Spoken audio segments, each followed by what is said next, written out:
by William Shakespeare.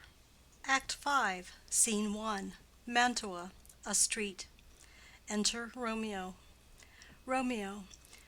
If I may trust the flattering eye of sleep, my dreams presage some joyful news at hand. My bosom's lord sits lightly in his throne, and all this day an unaccustomed spirit lifts me above the ground with cheerful thoughts. I dreamt my lady came and found me dead. Strange dream that gives a dead man leave to think, and breathed such life with kisses in my lips that I revived and was an emperor. Ah me, how sweet is love itself possessed, when but love's shadows are so rich in joy. Enter Balthazar. News from Verona. How now, Balthazar?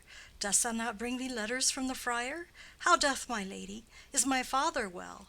How fares my Juliet? That I ask again, for nothing can be ill if she be well. Balthazar. Then she is well, and nothing can be ill.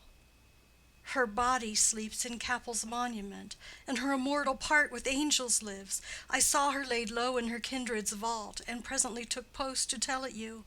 Oh, pardon me for bringing these ill news, since you did leave it for my office, sir. Romeo. Is it even so? Then I defy you, stars. Thou knowest my lodging. Get me ink and paper, and hire post horses. I will hence to-night. Balthazar. I do beseech you, sir, have patience. Your looks are pale and wild, and do import some misadventure. Romeo. Tush, thou art deceived. Leave me, and do the thing I bid thee do. Hast thou no letters to me from the friar? Balthazar. No, my good lord. Romeo. No matter. Get thee gone, and hire those horses. I'll be with thee straight. Exit Balthazar. Well, Juliet, I will lie with thee to-night. Let's see for means. O mischief, thou art swift to enter in the thoughts of desperate men. I do remember an apothecary, and hereabouts he dwells, which late I noted in tattered weeds, with overwhelming brows, calling of simples. Meager were his looks, sharp misery had worn him to the bones. And in his needy shop a tortoise hung, and alligator stuffed, and other skins of ill-shaped fishes, and about his shelves a beggarly account of empty boxes, green earthen pots, bladders and musty seeds, remnants of pack-thread and old cakes of roses, were thinly scattered to make up a show. Noting this penury to myself, I said, and if a man did need a poison now, whose sale is present death in Mantua, here lives a caitiff wretch would sell it him. Oh, this same thought did but forerun my need, and this same needy man must sell it me. As I remember, this should be the house. Being holiday, the beggar's shop is shut. What, ho, apothecary! Enter apothecary. Apothecary. Who calls so loud? Romeo. Come hither, man. I see that thou art poor. Hold, there is 40 ducats. Let me have a dram of poison, such soon speeding gear as will disperse itself through all the veins, that the life-weary taker might fall dead, and that the trunk may be discharged of breath as violently as hasty powder furred doth hurry from the fatal cannon's womb. Apothecary. Such mortal drugs I have, but Mantua's law is death to any he that utters them. Romeo. Art thou so bare and full of wretchedness, and fierce to die?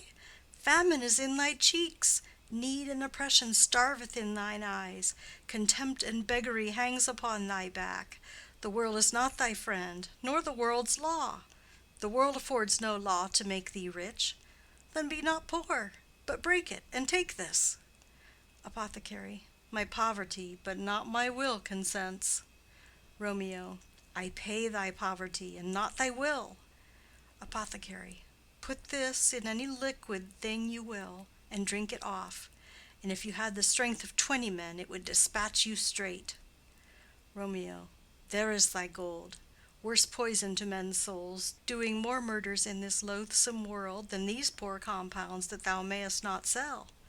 I sell thee poison, thou hast sold me none. Farewell. Buy food and get thyself in flesh.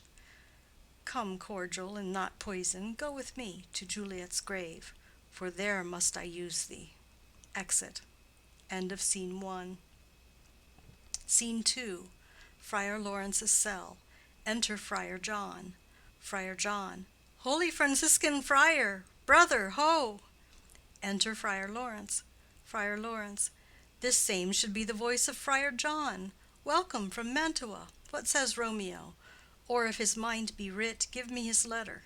Friar John. Going to find a barefoot brother out, one of our order, to associate me, here in this city visiting the sick, and finding him, the searchers of the town, suspecting that we both were in a house where the infectious pestilence did reign, sealed up the doors, and would not let us forth, so that my speed to Mantua there was stayed.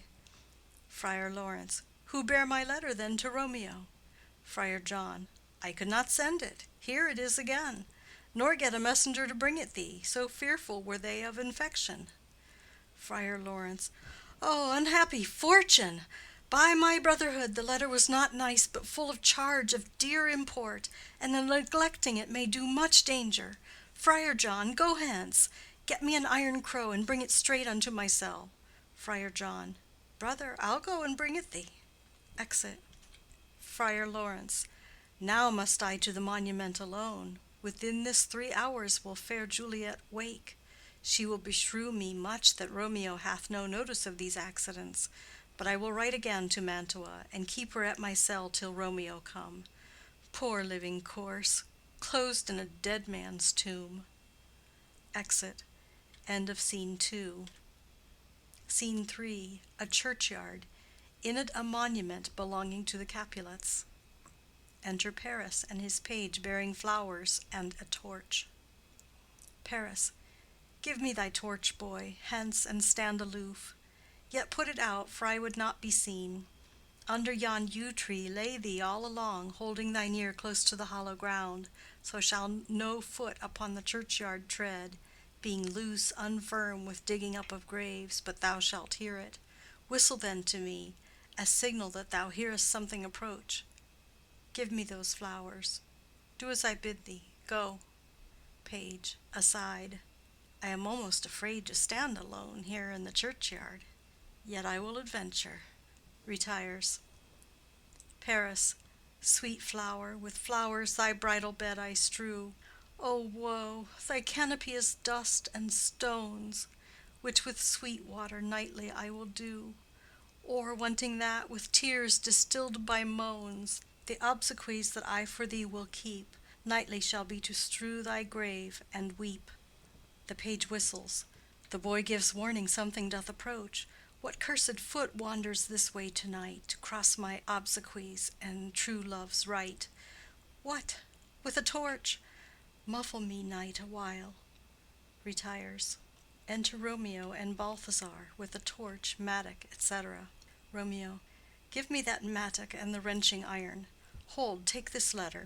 Early in the morning see thou deliver it to my lord and father. Give me the light. Upon thy life I charge thee, whate'er thou hearest or seest, stand all aloof and do not interrupt me in my course. Why I descend into this bed of death is partly to behold my lady's face, but chiefly to take thence from her dead finger a precious ring, a ring that I must use in dear employment. Therefore hence be gone. But if thou, jealous, dost return to pry in what I further shall intend to do, by heaven I will tear thee joint by joint, and strew this hungry churchyard with thy limbs. The time and my intents are savage wild, more fierce and more inexorable far than empty tigers or the roaring sea. Balthazar. I will be gone, sir, and not trouble you. Romeo. So shalt thou show me friendship. Take thou that, live and be prosperous, and farewell, good fellow. Balthazar. For all this same, I'll hide me hereabout. His looks I fear, and his intents I doubt. Retires. Romeo. Thou detestable maw, thou womb of death, gorged with the dearest morsel of the earth, thus I enforce thy rotten jaws to open, breaking open the door of the monument. And in despite I'll cram thee with more food. Paris. This is that banished haughty Montague that murdered my love's cousin, with which grief it is supposed the fair creature died, and here is come to do some villainous shame to the dead bodies. I will apprehend him. Advances. Stop thy unhallowed toil, vile Montague. Can vengeance be pursued further than death? Condemned villain, I do apprehend thee. Obey and go with me, for thou must die. Romeo. I must indeed, and therefore came I hither. Good gentle youth, tempt not a desperate man. Fly hence and leave me. Think upon these gone, let them affright thee. I beseech thee, youth, put not another sin upon my head by urging me to fury. Oh, be gone! By heaven, I love thee better than myself, for I come hither armed against myself. Stay not, be gone. Live, and hereafter say, a madman's mercy bid thee run away. Paris. I do defy thy conjurations, and apprehend thee for a felon here. Romeo. Wilt thou provoke me? Then have at thee, boy. They fight. Page. O Lord, they fight. I will go call the watch. Exit. Paris. Oh, I am slain. Falls. If thou be merciful, open the tomb. Lay me with Juliet. He dies.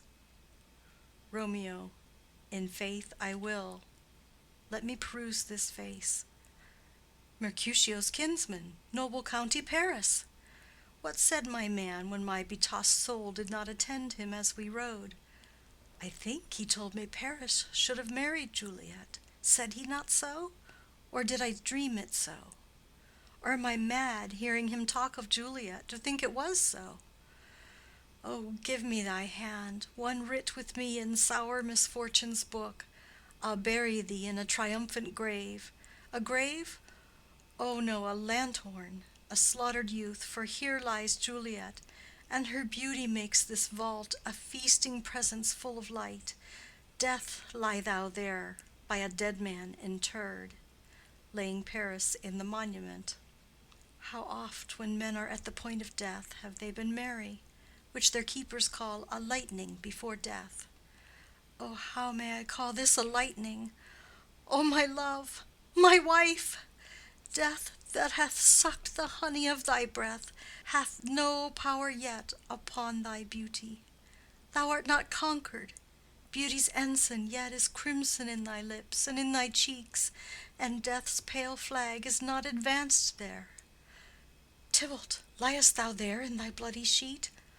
Oh, what more favor can I do to thee than with that hand that cut thy youth in twain, to sunder his that was thine enemy? Forgive me, cousin. Ah, dear Juliet, why art thou yet so fair? Shall I believe that unsubstantial death is amorous, and that the lean, abhorred monster keeps thee here in dark to be his paramour? For fear of that, I still will stay with thee, and never from this palace of dim night depart again. Here, here will I remain with worms that are thy chambermaids. Oh, here will I set up my everlasting rest, and shake the yoke of inauspicious stars from this world-wearied flesh. Eyes, look your last. Arms, take your last embrace. And lips, O you, the doors of breath, seal with a righteous kiss a dateless bargain to engrossing death. Come, bitter conduct, come, unsavory guide, thou desperate pilot, now at once run on the dashing rocks thy sea-sick weary bark. Here's to my love. He drinks. O true apothecary, thy drugs are quick. Thus, with a kiss, I die. He dies. Enter at the other end of the churchyard Friar Lawrence with a lantern, crow, and spade. Friar. Saint Francis be my speed! How oft to-night have my old feet stumbled at graves! Who's there? Who is it that consorts so late the dead? Balthazar. Here's one, a friend, and one that knows you well. Friar. Bliss be upon you. Tell me, good my friend, what torch is yond that vainly lends his light to grubs and eyeless skulls? As I discern, it burneth in the capel's monument. Balthazar. It doth so, holy sir. There's my master, one that you love. Friar. Who is it? Balthazar. Romeo. Friar. How long hath he been there? Balthazar. Full half an hour. Friar. Go with me to the vault. Balthazar. I dare not, sir. My master knows not but I am gone hence, and fearfully did menace me with death if I did stay to look on his intents. Friar. Stay then, I'll go alone. Fear comes upon me. Oh, much I fear some ill unlucky thing. Balthazar, as I did sleep under this yew tree here, I dreamt my master and another fought, and that my master slew him. Friar. Romeo! Advances. Alack, alack, what blood is this which stains the stony entrance of this sepulchre? What means these masterless and gory swords to lie discolored by this place of peace? Enters the monument. Romeo! O pale! Who else? What? Paris too, and steeped in blood. Ah, what an unkind hour is guilty of this lamentable chance! The lady stirs. Juliet wakes and stirs. Juliet. O comfortable friar, where is my lord? I do remember well where I should be, and there I am. Where is my Romeo? Noise within. Friar. I hear some noise. Lady, come from that nest of death, contagion, and unnatural sleep. A greater power than we can contradict hath thwarted our intents. Come, come away. Thy husband in thy bosom there lies dead, and Paris too. Come, I'll dispose of thee among a sisterhood of holy nuns. Stay not to question, for the watch is coming. Come, go, good Juliet. Noises within. I dare no longer stay. Juliet. Go, get thee hence, for I will not away. Exit Friar Lawrence. What's here? A cup, closed in my true love's hand. Poison, I see, hath been his timeless end. O churl, drink all, and left no friendly drop to help me after. I will kiss thy lips. Haply some poison yet doth hang on them, to make me die with a restorative. Kisses him. Thy lips are warm. First watch, within. Lead, boy, which way? Juliet. Yea, noise? Then I'll be brief. O happy dagger, snatching Romeo's dagger. This is thy sheath. Stabs herself. There rest, and let me die. Falls on Romeo's body, and dies. Enter watch with the page of Paris. Page. This is the place, there where the torch doth burn. First watch. The ground is bloody. Search about the churchyard. Go, some of you, whoe'er you find, attach. Exeunt some of the watch. Pitiful sight! Here lies the county slain, and Juliet bleeding, warm and newly dead, who here hath lain this 2 days buried. Go tell the prince, run to the Capulets, raise up the Montagues, some others search. Exit others of the watch. We see the ground whereon these woes do lie, but the true ground of all these piteous woes we cannot without circumstance descry. Re-enter some of the watch with Balthazar. Second watch. Here's Romeo's man. We found him in the churchyard. First watch. Hold him in safety till the prince come hither. Re-enter others of the watch with Friar Lawrence. Third watch. Here is a friar that trembles, sighs, and weeps. We took this mattock and this spade from him as he was coming from this churchyard side. First watch. A great suspicion. Stay the friar too. Enter the prince and attendants. Prince. What misadventure is so early up that calls our person from our morning's rest? Enter Capulet, Lady Capulet, and others. Capulet. What should it be that they so shriek abroad? Lady Capulet.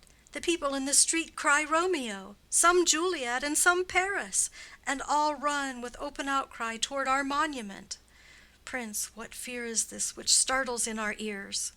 First watch.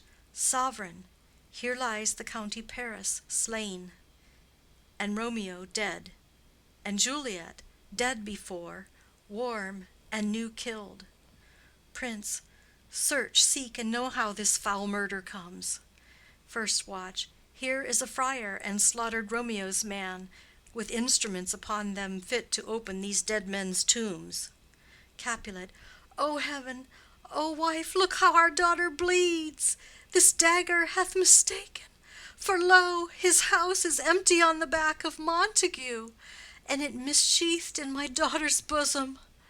Lady Capulet. O me! This sight of death is as a bell that warns my old age to a sepulchre. Enter Montague and others. Prince. Come, Montague, for thou art early up, to see thy son and heir more early down. Montague. Alas, my liege, my wife is dead to-night. Grief of my son's exile hath stopped her breath. What further woe conspires against mine age? Prince. Look, and thou shalt see. Montague. O thou untaught, what manners is in this, to press before thy father to a grave? Prince. Seal up the mouth of outrage for a while, till we can clear these ambiguities, and know their spring, their head, their true descent, and then will I be general of your woes, and lead you even to death. Meantime forbear, and let mischance be slave to patience. Bring forth the parties of suspicion. Friar. I am the greatest, able to do least, yet most suspected, as the time and place doth make against me of this direful murder. And here I stand, both to impeach and purge myself condemned and myself excused. Prince, then say at once what thou dost know in this. Friar. I will be brief, for my short date of breath is not so long as is a tedious tale.